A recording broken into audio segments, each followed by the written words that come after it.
Good afternoon, members of the press.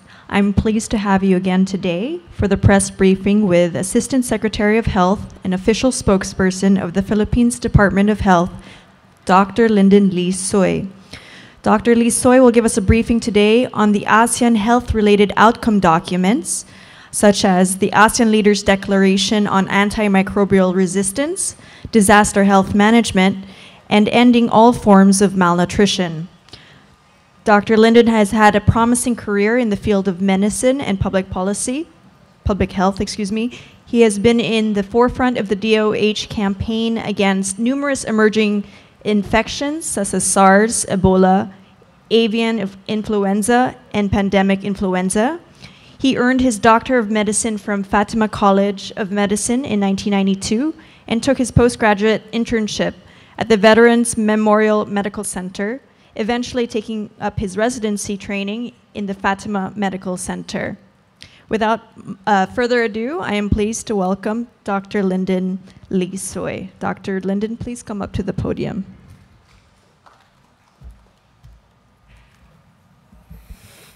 Okay, good afternoon. As you say it in Tagalog, malusog na hapon sa ating lahat. A healthy afternoon to everyone. So, as mentioned a while ago by Jenny, there will be 3 documents I'll be discussing with you today, which is really on ASEAN Leaders' Declaration on Antimicrobial Resistance, combating antimicrobial resistance through One Health approach, ASEAN Leaders' Declaration on Disaster Health Management, and ASEAN Leaders' Declaration on Ending All Forms of Malnutrition. Now, I'll walk you through on why do we need to have all these declarations coming from our leaders that's going to meet in a few days here. With the antimicrobial resistance, it is a problem that is accelerated and exacerbated by inappropriate use of antimicrobials in humans, animals, aquaculture, and crops, limited regulatory system across sectors, inadequate good quality microbiology laboratories, scarce resources, absent or ineffective use of antimicrobial resistance surveillance data to guide clinical and policy decisions. It's a One Health approach because it does not only concern human health, but it would also affect the animal health side. So we all know that with ASEAN, our approach is really to integrate different actions coming from both human and animal health sector.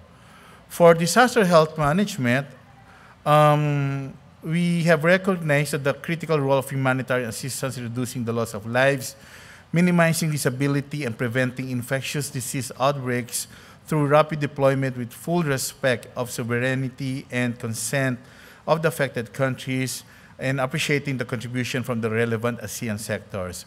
The different ASEAN member states are all victims of different disaster health problems. That's why, as one group, we all need to be prepared to address the different disasters that would affect the different ASEAN member states. For ending all forms of malnutrition, we recognize that the ASEAN Sociocultural Community Blueprint would include the strategic measures that would promote a community that is healthy, caring, sustainable, and productive, and one that would practice healthy lifestyle, resilient to health threats, and has universal access to health care. Now, when we talk about ASEAN, there will be different sectors or clusters that would address the different concerns of the health. One will be through healthy lifestyle. Another one is addressing different communicable diseases. Another one is on different policies. And the last one is on malnutrition. So it's just a brief background of what we're doing and the things that we would want to endorse to our leaders coming from different ASEAN member states. So we're now we're opening the floor now for any discussions or any questions that you would want to address. Thank you, Dr. Lyndon. Before we get started, just a reminder to come up to the microphones to the left or the right side of you and state your name and affiliation, and please limit your questions to 2 questions. So we're open for questions now.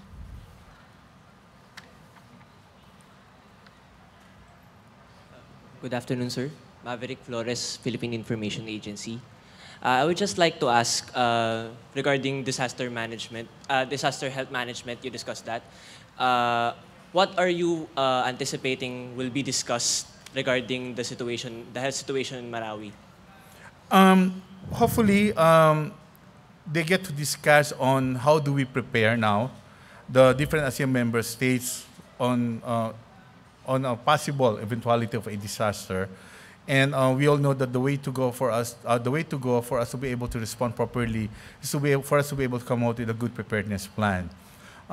We are very concerned that not all ASEAN member states are all at the same level in as far as preparedness is concerned. So through ASEAN, capacity building will be provided as well to the different states for us to have a common language when we talk about preparedness. And since we're talking about regional level here, it's also providing assistance as well to the countries that will be affected by disaster. Next question.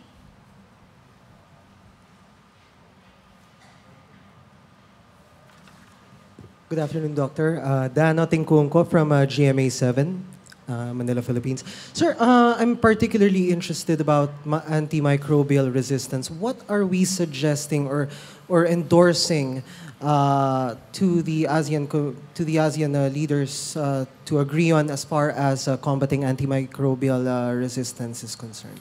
Well, not only among the ASEAN member states, but globally, the use of antibiotics has already been a problem because most of us would actually self-medicate before we get to really consult doctors or seek professional consult with the health workers. This would add up to a bigger problem, which is antimicrobial resistance, and globally this will be labeled as amongst the emerging infectious diseases because time will come wherein the antibiotics that we're using will no longer be effective to certain infections because of the indiscriminate use of antibiotics. Now, what do we want to happen here? We need to advocate, of course, to the different health workers to really make sure that what they get to prescribe are the ones that really needed by our patients. Number two, we need to advocate as well to the people that the indiscriminate use of antibiotic instead of being useful to them would eventually be harmful. The main reason that they will tell us on why they get to take antibiotics even before consulting is that it will be cheaper, they do not need to pay when they consult. But eventually, the bigger problem is that they'll be expending more because the antibiotics that they'll be using might be a bigger problem. We need to come up with a policy among the different ASEAN member states on how to address the problem of antimicrobial resistance. We need to strengthen as well the training and capacitating the professionals. We start them while they're taking up medicine, for example, or nursing, or any health-related courses to make them realize the importance of proper use of the antibiotics. That's just some of the things that we would want to bring up as far as the antimicrobial resistance is concerned. Just one follow-up question, sir, about policy regarding antimicrobial resistance. Still, will we be suggesting punitive measures or any form of penalty for those who would insist on self-medicating, given that it is a problem? I don't think it has to really that far that we need to come out with some punitive measures or really punish those people who gets to use antibiotics indiscriminately. But then what we need to do now is really to educate the people on the importance of really being able to take care of themselves by way of not taking antibiotics without really the proper consultations with the health workers. Next question.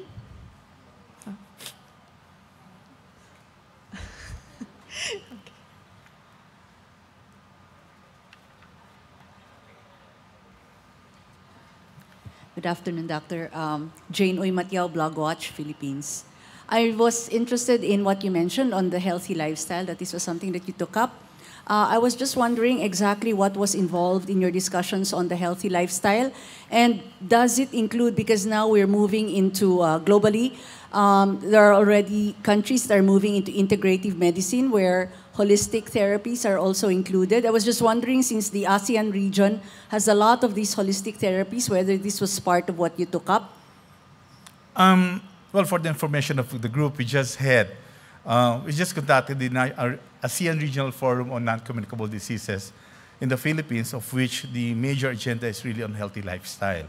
And part of the discussion there was parallel session, one actually focused on the different holistic approach in addressing the problems on non-communicable diseases that can be addressed through healthy lifestyle. It has been acknowledged that the next trend of epidemics will not be infectious diseases, but more of the non-communicable diseases that can be addressed through a healthy lifestyle. The Philippines is quite strong with that. In fact, an executive order has been signed to really minimize, or probably we wanted to really bring down the number of smokers in the country. And that's one way of really coming out with good healthy lives, addressing the problems of lifestyle here. The different ASEAN member states are addressing this one through their own way of, through their own ways of really, through their own ways of programs addressing problems of non-communicable diseases. We gave them the platform, the venue, to discuss on their approaches on healthy lifestyle through the recent Regional Forum on Non-Communicable Diseases. And one agenda is really on the holistic approach. Thank you. Thank you. Next question.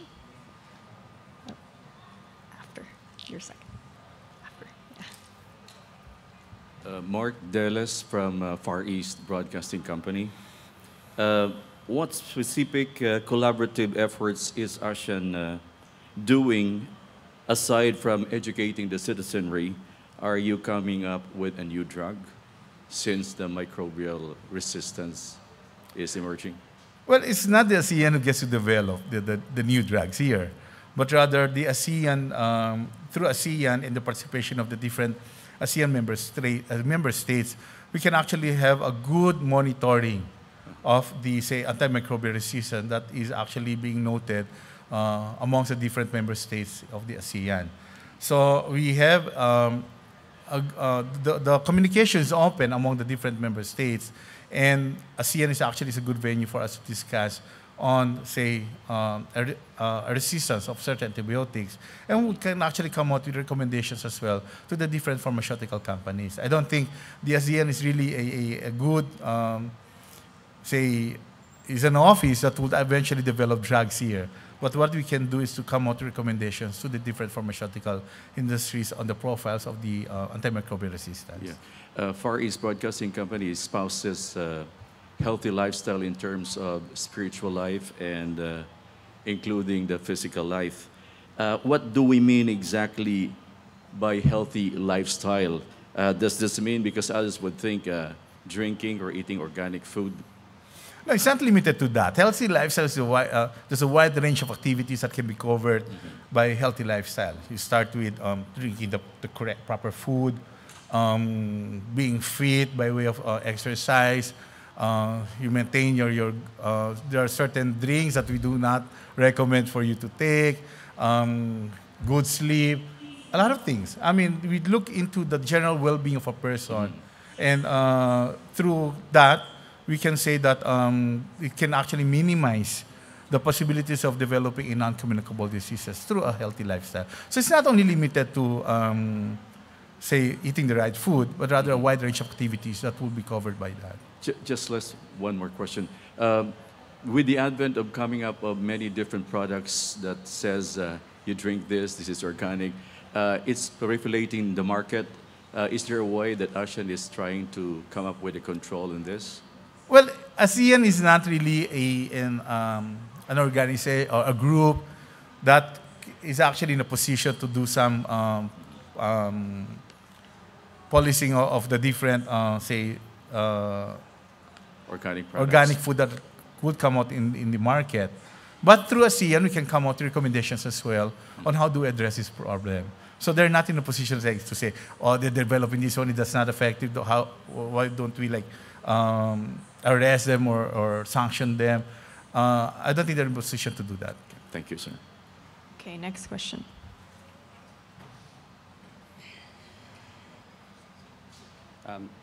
Hi, Doctor. Simon from Los Angeles Times. In recent years, last couple of years, there's been some scientific or medical journal studies showing or purporting to show the reemergence of drug-resistant malaria in border regions, Thailand, Myanmar, Laos, Cambodia. It's not clear how extensive or how widespread it is, but is this something that might come up at the meeting, do you know, over the weekend? And a second question, just to follow up on the antimicrobial resistance. The use of antibiotics in animal feed is something that goes back a few decades, but is being perceived now as contributing significantly to the rise of resistance, antibiotic resistance, because it gets into the food chain through animals that are raised for consumption. Is this something that will come up as well in your thinking or your discussions about antibiotic resistance over the course of the weekend? Okay, thank you for that. The number one concern is anti-malaria drugs, right? Even before that, we get to discuss on antimicrobial resistance among the ASEAN member states. It's a concern already amongst the different ASEAN member states. In fact, we do get to monitor, even within the Philippines, we have a very good surveillance system to monitor whether there's really drug resistance amongst the anti-malaria drugs. That's the main reason why every now and then new clinical management guidelines are being developed, because certain medicines that are used will no longer be effective against a different malaria parasite. So it's being monitored. Things are being done against anti-malaria, resistance against anti-malaria drugs. The number two concern is, yes, we're looking into that. So that's the main reason why antimicrobial resistance is, the approach is through One Health. As I mentioned a while ago, monitoring the antimicrobial resistance will not be limited only among human health, but rather animal health side as well, and also looking into the food that we get to take in. But is there any prospect of, coming up with some sort of limit or monitoring system for curbing the use of antibiotics in animal feed? Yeah, that's one of the agenda that we're actually looking forward into.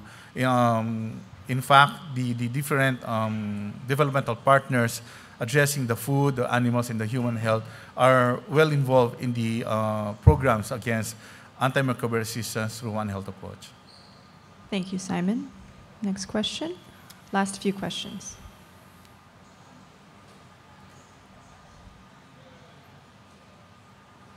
Hi, Doc. I'm Leilani Junio from Philippine News Agency. My question is about one of the outcome documents, which is the ending all forms of malnutrition. Does it include obesity and undernutrition? What are the different strategies that our country is implementing compared to its ASEAN neighbors? When you say malnutrition, it ranges from being undernourished to being obese. Not that I'm saying I'm one of them, but it ranges from that, meaning the concern is amongst those undernourished and amongst those who are overweight or obese. So programs will have to cover both extremes, and will have to be addressed by providing the proper nutrition. Your second concern is on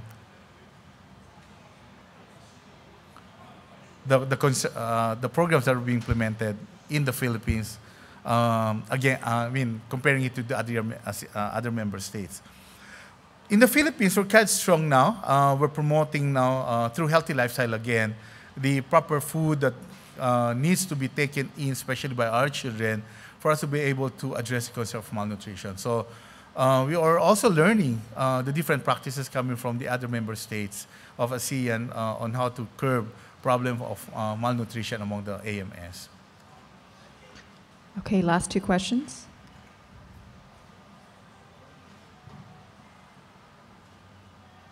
Hi, good afternoon. I'm Dr. Tess Termolo. I'm a blogger, the atheist doctor. So we're in the topic of antimicrobial resistance. So I'm interested in this because I also work as a government physician. So I just want to find out what are those specific actions that ASEAN could help the Philippines in addressing the widespread antimicrobial resistance. Because as we all know, as a practicing physician, this is multifactorial. So it's not just because of lack of education, probably financial, and then other societal problems. So I just want to know what are other specific actions that are being discussed. Well, there's been a commitment among the different ASEAN member states represented by the health ministers. Their commitment is to develop an ASEAN strategic plan addressing the concern of antimicrobial resistance. Just to walk you through on the different things that we would want to be included in the strategic plan will be formulating, executing a national action plan adopting One Health approach on combating antimicrobial resistance. We need to advocate to our higher-ups for us to be able to get high-level support, featuring different things here, multi-sectoral approach, the responsibility of our partners, stakeholders, governance, those staff, promoting awareness and advocacy through a multi-sectoral and multidisciplinary commitment with our stakeholders, strengthening training and educational program for relevant professionals and students, as I mentioned a while ago, strengthening the regulatory system, pharmaceutical and food supply chain, that was asked a while ago as well regarding the food chain, health financing mechanism, agricultural value, because as mentioned a while ago, the antimicrobial is not only limited amongst the humans, but also on the food that we take, the medicines that we take, and also the animals within our area. Implementing antimicrobial stewardship programs and infection prevention, control, and treatment measures at all levels of healthcare, enhancing regulatory mechanism towards a no prescription, no antibiotic sales. As I mentioned, there are a lot of patients now who would self-medicate first because they get to buy medicines over the counter.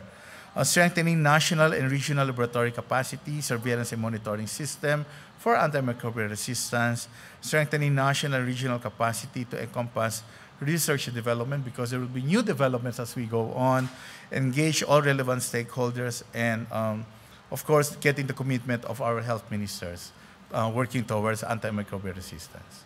Okay. Thank you very much. I've been waiting for that last item regarding research, and I think that would be very much helpful in our country. Thank you. Thank you, ma'am. Thank you. Last question? No more questions? Okay, well, if there are no more questions, thank you all for your questions, and thank you, Dr. Lyndon, and that ends today's press briefing. Thank you.